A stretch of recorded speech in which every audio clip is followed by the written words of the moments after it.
नमस्कार बच्चों। आज के इस सेक्शन में हम पढ़ेंगे लवणीय जल और क्षारीय जल के बारे में। लवणीय जल क्या होता है, क्षारीय जल क्या होता है, इसके बारे में हम डिटेल से पढ़ेंगे। तो शुरुआत करते हैं हम लवणीय जल से। ठीक है, लवणीय जल क्या होता है? वह जल जिसकी विद्युत चालकता यानी पानी के अंदर विद्युत धारा प्रवाहित करें तो उसकी विद्युत चालकता 4 डेसीसाइमन पर मीटर से अधिक आ जाए। डेसीसाइमन प्रति मीटर, ये विद्युत चालकता की इकाई होती है डेसीसाइमन प्रति मीटर। तो 4 डेसीसाइमन पर मीटर से अधिक अगर विद्युत चालकता आए, SAR सोडियम अधिशोषित अनुपात अगर 10% से कम हो और अवशिष्ट सोडियम कार्बोनेट RSC 2.5 मिली तुल्यांक प्रति लीटर, क्यू है ये क्यू, मिली तुल्यांक पर लीटर से कम होता है, लवणीय जल कहलाता है। 3 चीज़ें याद रखनी है, विद्युत चालकता का मान कितना होना चाहिए, SAR का मान कितना होना चाहिए और RSC का मान कितना होना चाहिए, लवणीय जल कहलाएगा। लवणीय जल में सोडियम व मैग्नीशियम क्लोराइड व सल्फेट होते हैं। लवणीय जल के अंदर कौन से, ये भी मोस्ट याद रखना है कि लवणीय जल में कौन कौन से आयन होंगे।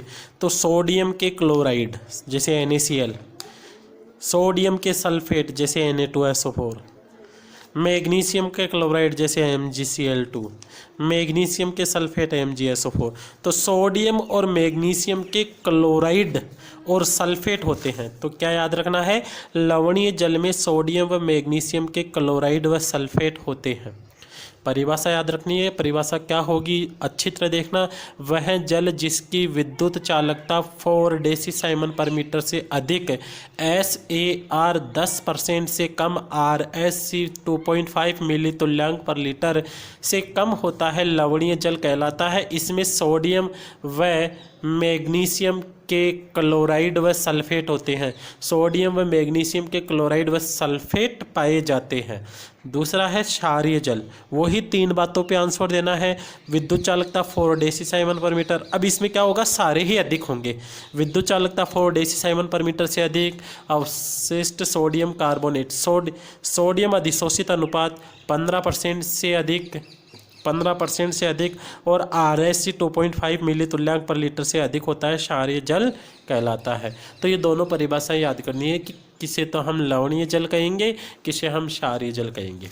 ठीक है दोस्तों, अब हम बात करते हैं सिंचाई जल की गुणवत्ता और उपयोगिता का निर्धारण करने वाले घटक।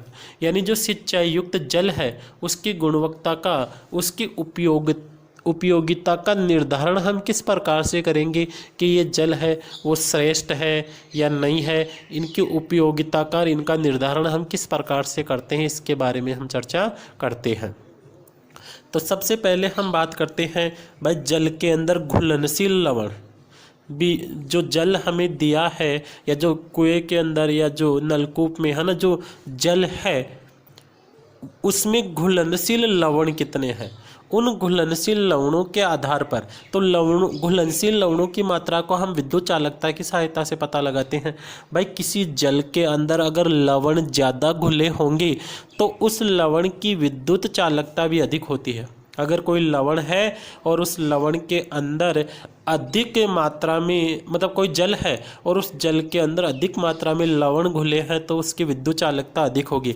तो विद्युत चालकता के आधार पर हम घुलनशील लवणों की मात्रा ज्ञात करते हैं और उन्हीं घुलनशील लवणों की मात्रा के आधार पर हम बता देंगे कि ये जल कितना लवणीय है, सिंचाई के लिए अनुकूल है या कौन सी फसलें इस जल के अंदर बोनी चाहिए। तो ध्यान देना, यदि पानी में घुलनशील लवणों की मात्रा अधिक होती है तो यह पानी सिंचाई के लिए अनुकूल नहीं होता। सिंपल सी बात है भाई, लवण ज़्यादा घुले होंगे पानी के अंदर तो वो सिंचाई के लिए अनुकूल नहीं होगा। पानी में घुलनशील लवणों की मात्रा को विद्युत चालकता की सहायता से ज्ञात करते हैं। पानी के अंदर जो घुले हुए लवण है उन लवणों की मात्रा को हम विद्युत चालकता की सहायता से ज्ञात करते हैं। ध्यान देना, यदि पानी में घुलनशील लवणों की मात्रा अधिक होती है तो यह पानी सिंचाई के लिए अनुकूल नहीं होता। पानी में घुलनशील लवणों की मात्रा को हम विद्युत चालकता की सहायता से ज्ञात करते हैं। विद्युत चालकता के आधार पर सिंचाई जल का वर्गीकरण। अब हमने अभी बात की कि घुलनशील लवणों की मात्रा को हम विद्युत चालकता के आधार पर ज्ञात करते हैं। अब विद्युत चालकता के आधार पर ही सिंचाई जल को कितने भागों में, तो सिंचाई जल को 5 भागों में बांटा गया है और पांचों के नाम सिंपल से हैं, C1, C2, C3, C4, C5। ये 5 भाग है सिंचाई जल के, एक तो C1, C2, C3, C4, C5। C1 कौन सा होगा, ध्यान देना, C1 ऐसा जल जिसकी विद्युत चालकता 1.5 डेसी साइमन पर मीटर, इकाई होती है डेसी साइमन पर मीटर। तो ऐसा जल जिसकी विद्युत चालकता 1.5 डेसी साइमन पर मीटर से कम हो तो उसे हम कम लवणीय जल कहेंगे, बहुत ही कम है वो लवणीय जल। और ऐसे जल का हम सभी प्रकार की फसलों में उपयोग कर सकते हैं। ऐसे जल का हम सभी प्रकार की फसलों में, किसी भी प्रकार की मिट्टी हो उसके अंदर हम इस प्रकार के जल का उपयोग कर सकते हैं। तो C1 के लिए हमें क्या लिखना है, C1 1.5 डेसी साइमन प्रति मीटर से कम हो विद्युत चालकता 1.5। फिर आएगा दूसरे में 1.5 से 3 इसके बीच में डेसी साइमन प्रति मीटर, 1.5 से 3 डेसी साइमन पर मीटर के बीच में हो। फिर आएगा 3 से 5 डेसी साइमन पर मीटर, 3 से 5 डेसी साइमन पर मीटर। फिर आएगा 5 से 10 डेसी साइमन प्रति मीटर और 5 पे आएगा 10 से अधिक।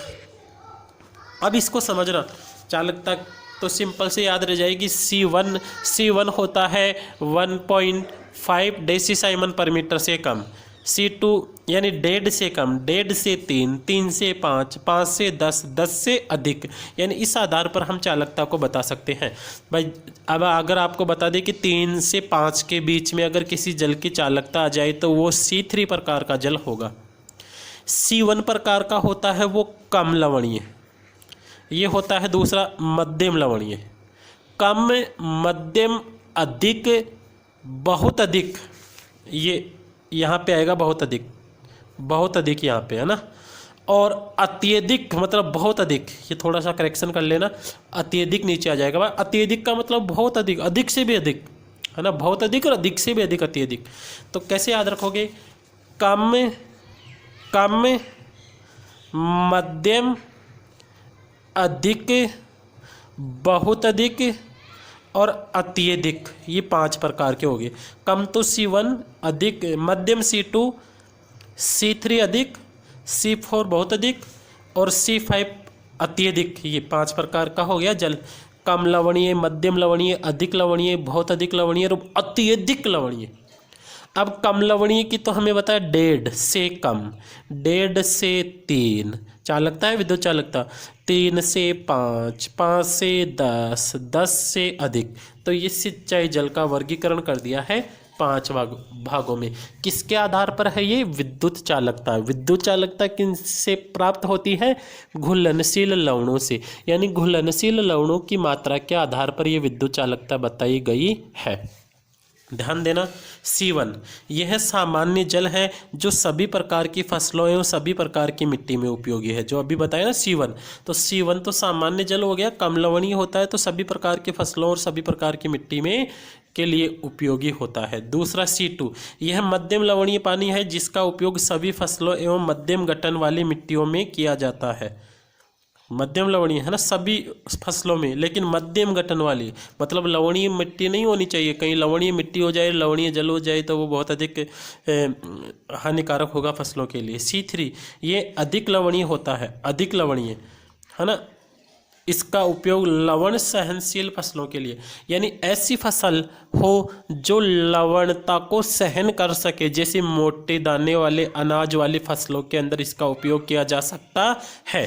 C4 की बात करते हैं तो C4 के अंदर आएगा, C4 में ये बहुत अधिक लवणीय पानी होता है जिसका उपयोग अच्छे पानी को मिलाकर ही करना चाहिए, नहीं तो इसका उपयोग किया ही नहीं जाना चाहिए। और C5 तो समुद्रों का जल हो गया, अत्यधिक लवणीय पानी होता है, इस जल का उपयोग सिंचाई के लिए नहीं किया जाता है। तो सिंपल सी है, घुलनशील लवणों की मात्रा के आधार पर हम सिंचाई जल का वर्गीकरण करते हैं। सिंचाई जल को 5 भागों में डिवाइड करते हैं। घुलनशील लवणों की मात्रा के आधार पर सिंचाई जल 5 प्रकार का होता है, C1, C2, C3, C4, C5।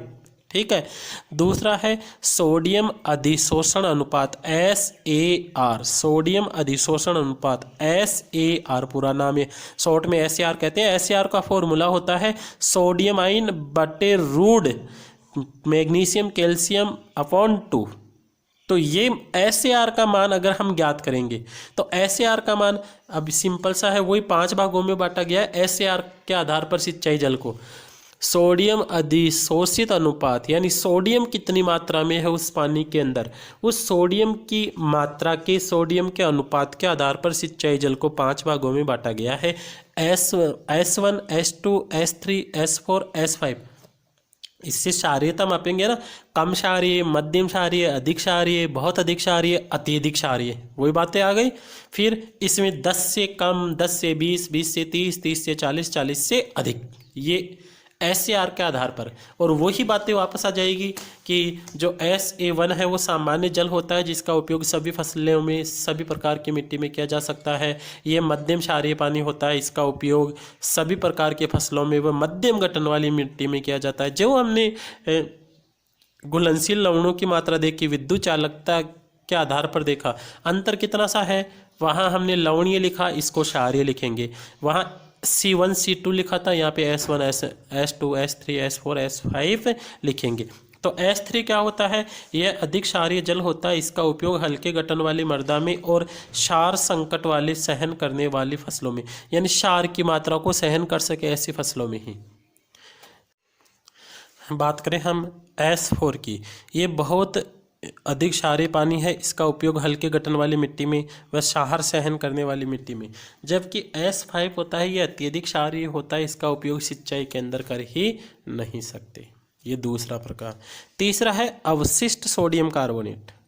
सिंचाई जल में बाइकार्बोनेट यानी HCO3 माइनस आयन अधिक होने पर मिट्टी में जल का सांद्रीकरण हो जाता है, जिससे कैल्शियम आयन अवक्षेपित हो जाते हैं, अर्थात कैल्शियम आयनों की मात्रा कम हो जाती है और सोडियम आयनों की मात्रा बढ़ जाती है।